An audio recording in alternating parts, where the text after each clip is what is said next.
நான் ஒரு தனிமை விரும்பிலாம் இல்லை, ஆனால் என்னுடைய தோழமையை நான் அதிகமாக விரும்புவேன். என் பிறந்த நாளுக்கு எனக்கு நான் ட்ரீட் கொடுக்கறதுக்காக பர்கன் நார்வேயில் இருக்கிற ஒரு ஸ்பெஷலான ரெஸ்டாரண்ட்க்கு தான் நான் வந்தேன். ப்ரீகன் அப்படின்ற ஒரு ஸ்ட்ரீட்டோட வியூவில் அமைஞ்சிருக்கிறது தான் இந்த ரெஸ்டாரண்ட். இந்த ரெஸ்டாரண்ட் ரொம்ப ஸ்பெஷல். நான் இங்கே வந்தப்போ ரொம்ப கொஞ்சம் ஓவராக தான் போகிறோமோ அப்படின்னு இருந்தது.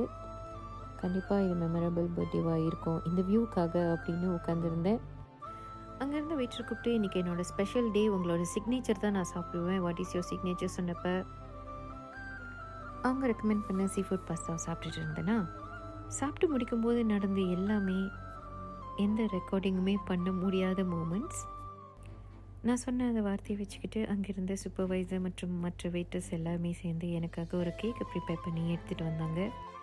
லிட்ரலி ஹோல் ரெஸ்டாரண்ட் எனக்காக பாட்டு பாடினாங்க. நான் அழுதேன்.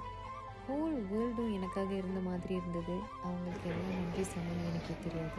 That's a surprise. Yes, very good. Thank you. Enjoy, no problem. Enjoy. Enjoy.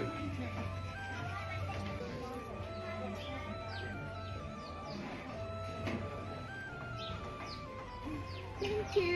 No problem.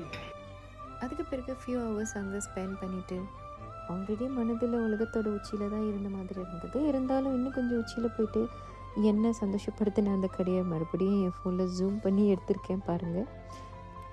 Honestly truly humbled and I thank universe for this opportunity. Thank you God, thank you universe. பல நிகழ்ச்சியான மூமெண்ட்ஸை வாழ்க்கையில் கண்டிப்பாக record பண்ண முடியாது. என் பர்த்டே அதற்கு ஒரு ஆதாரம். One of the best birthday ever. Thank you God.